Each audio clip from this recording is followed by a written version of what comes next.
Ini satu model kepemimpinan yang tidak mau berbenturan langsung. Musuh itu tidak dibiarkan berada jauh. Presiden sederajat sebagai kepala negara. Kalau tidak diambil tindakan, bisa tidak ada negara ini. Jadi Pak Prabowo diharapkan jangan sampai ketularan ini penyakit dari orang-orang yang berkhianat. Satu-satunya adanya pembersihan tadi reshuffle.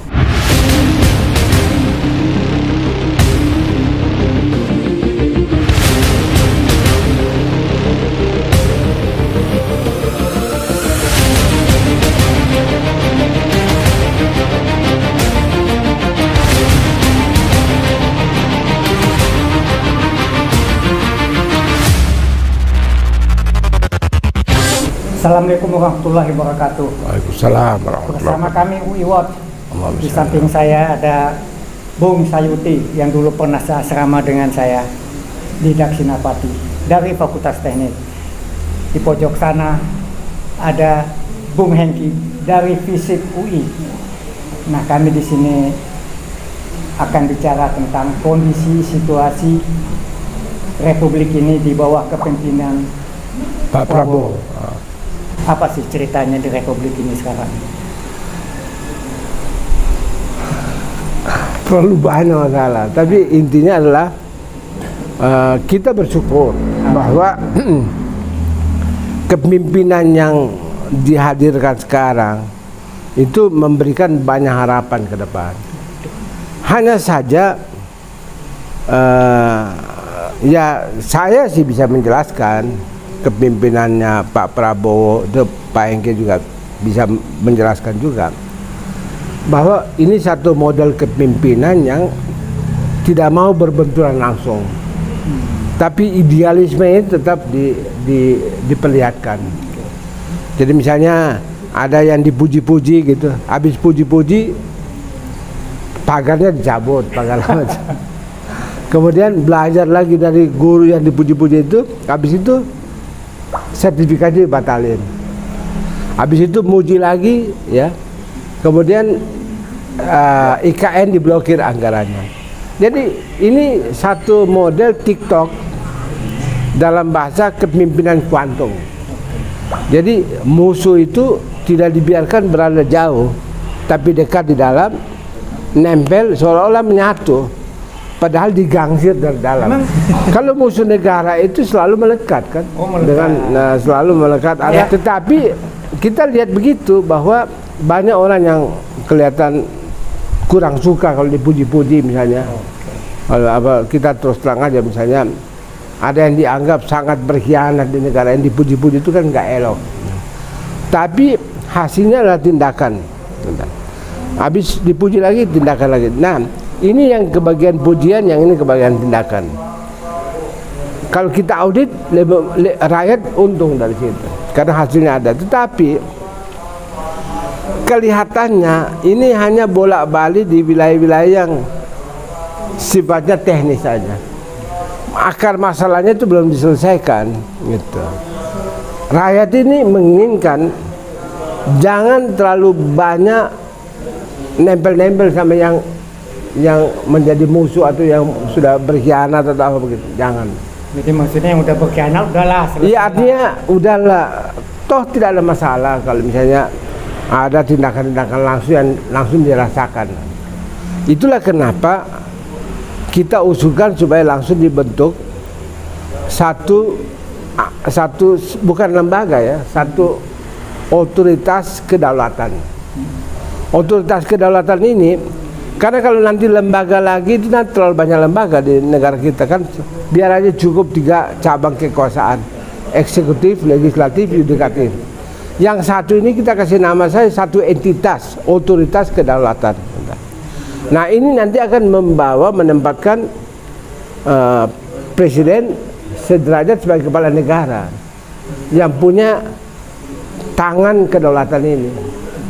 Nah dia berwibawa sehingga pengkhianatan atau kelembaman atau penyimpangan-penyimpangan yang terjadi tingkat teknis di bawah itu bisa ditangani langsung oleh ini, sekaligus menjaga kedaulatan kita. Karena ancaman yang kita alami sekarang sudah ancaman, bukan ancaman lagi penyakit, tapi ancaman eksistensi. Artinya ancaman itu bisa mengantarkan pada negara ini bisa ada terus atau tidak ada lagi. Ini sudah eksistensi sifatnya. Kalau tidak diambil tindakan, bisa tidak ada negara ini. Nah, yang kedua begini Pak Bujang, ada satu nasihat yang bagus.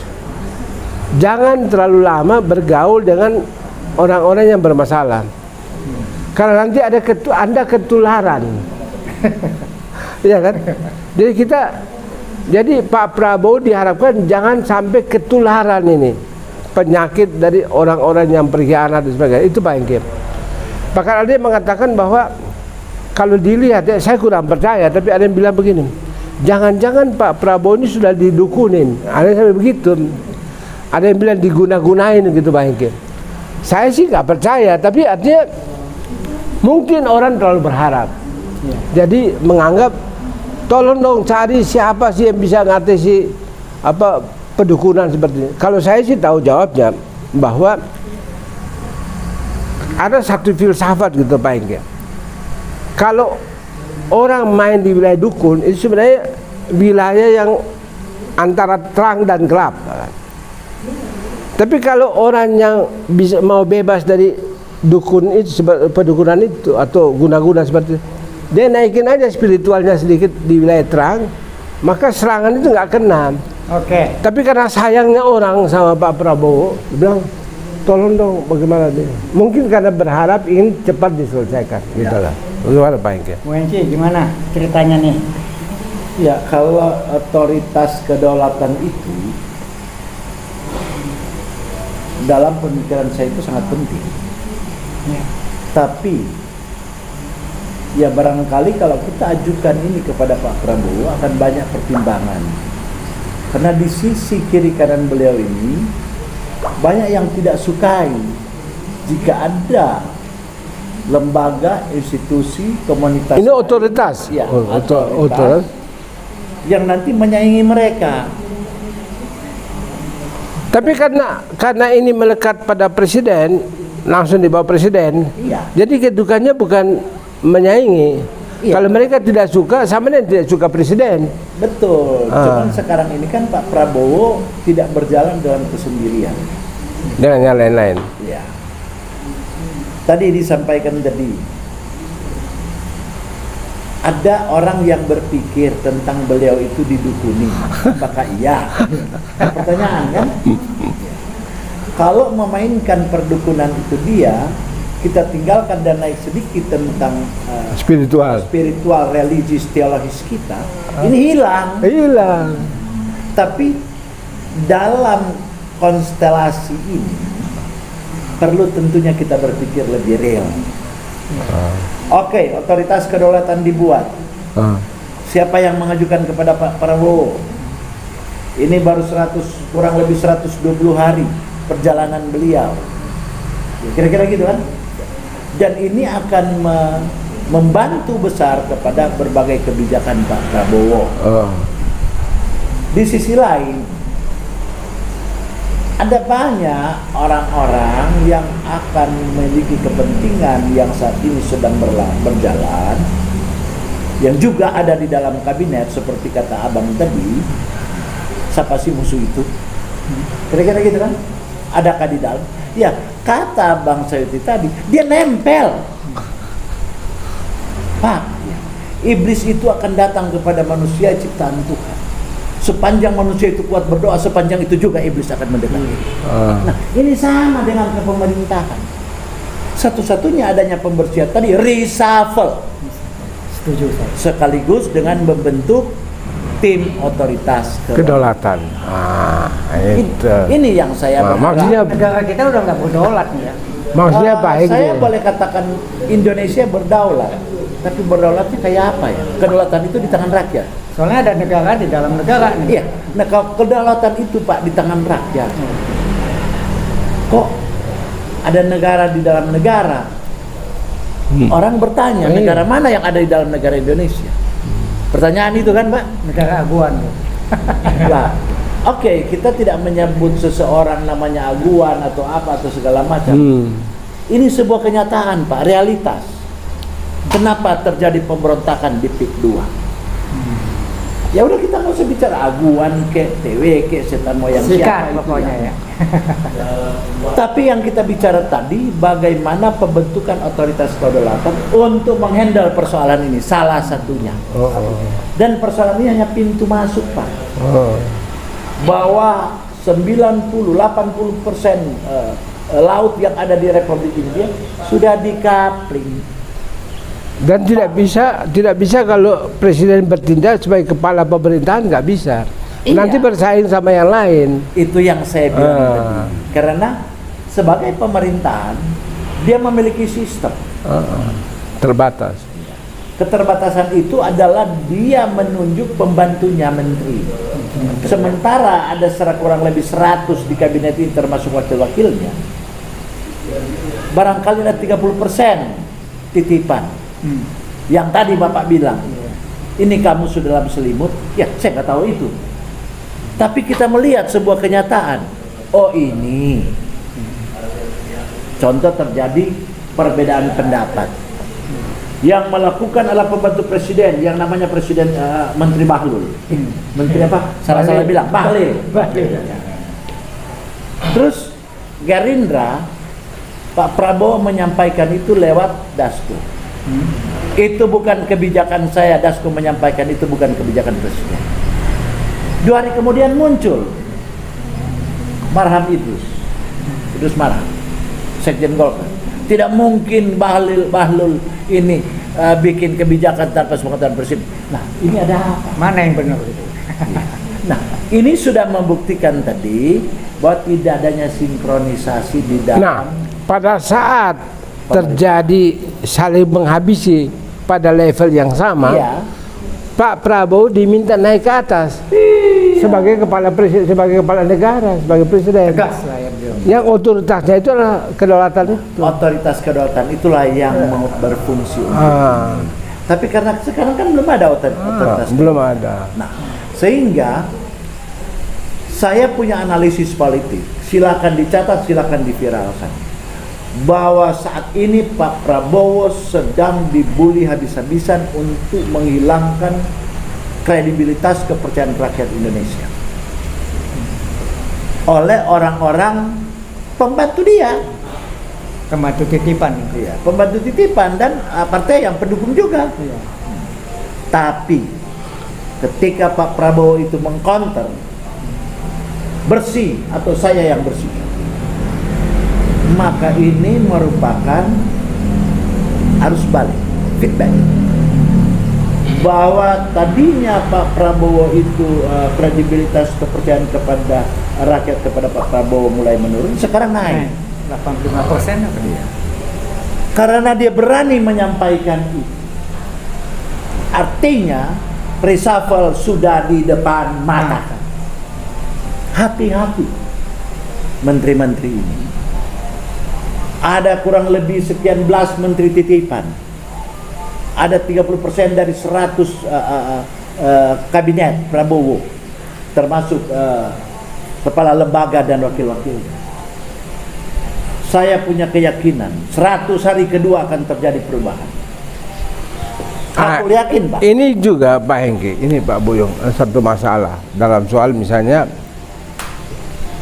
kalau kita tangani masalah-masalah ini kan sifatnya adalah negasi. Negasi itu kita tolak, keburukan kita tolak. Misalnya sertifikat palsu ditolak. Iya. Misalnya pagar laut ditolak. IKN yang bermasalah ditolak dengan cara dengan cara blokir. Iya. Ini kan semua penolakan. Sementara tempat-tempat itu punya potensi ekonomi, gitu loh. Jadi kita jangan hanya berpikir untuk merubuhkan, tapi mempersiapkan alas pengganti yang membangun. Jadi saya kira supaya jangan ada kesannya memusuhi pengusaha-pengusaha tertentu.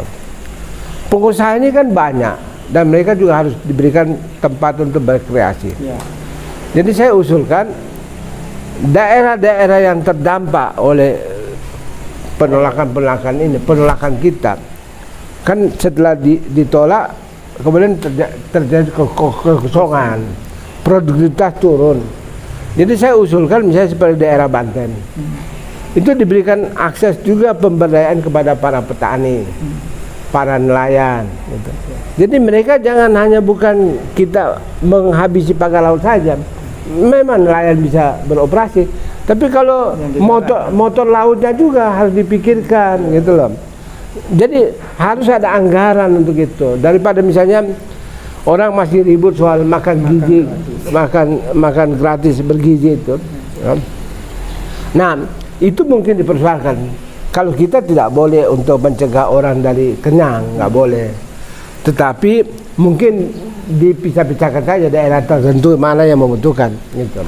Dengan data yang akurat, biar tepat sasaran. Nah, anggaran yang ada dari penggalian dan sumber-sumber yang banyak dikorupsi dan sebagainya, kalau berhasil dihidupkan kembali, dihasilkan kembali, ya itu diarahkan ke yang tadi itu, tempat-tempat yang dimana setelah kita tolak jangan terjadi kekosongan. Jadi perhatian juga harus diberikan kepada produktivitas nasional. Saya Pak Buyung, satu hal yang saya belum bicarakan, sebenarnya perlu pembicaraan khusus, yaitu setelah masanya Pak Harto itu terjadi deindustrialisasi. Industri kita tuh betul-betul itu nyungsep. Orang dengan politik reformasi ini energi nasional lebih banyak ke arah politik. Dan di dalam wilayah politik itu kan fitnah memfitnah, korupsi segala macam, dan banyak manuver yang tidak produktif. Jadi saya usulkan kalau bisa kepada Pak Presiden yang terhormat ini, kita berikan dukungan supaya ada gerakan menghidupkan kemampuan produksi kita. Produktivitas nasional itu harus dihidupkan. Jangan kita malu dong sama Vietnam dan sebagainya. Kalau produksi nasional ini berkembang, Pak Boyo, maka uang itu banyak di kalangan industriawan, kelas menengah kita itu banyak uang.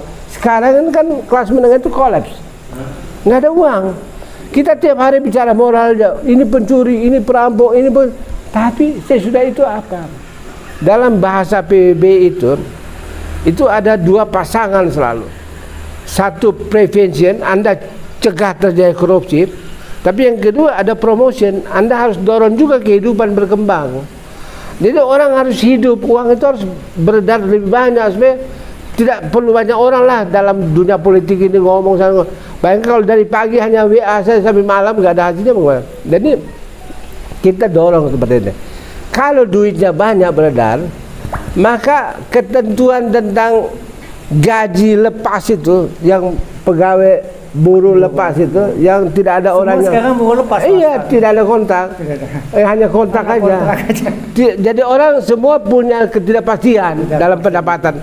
Tapi kalau uangnya banyak, pengusaha-pengusaha ini, ya orang produksinya bagus, nggak mungkin mereka mau begitu. Oke, saya mau tanya tentang investasi dengan sikap Prabowo sekarang.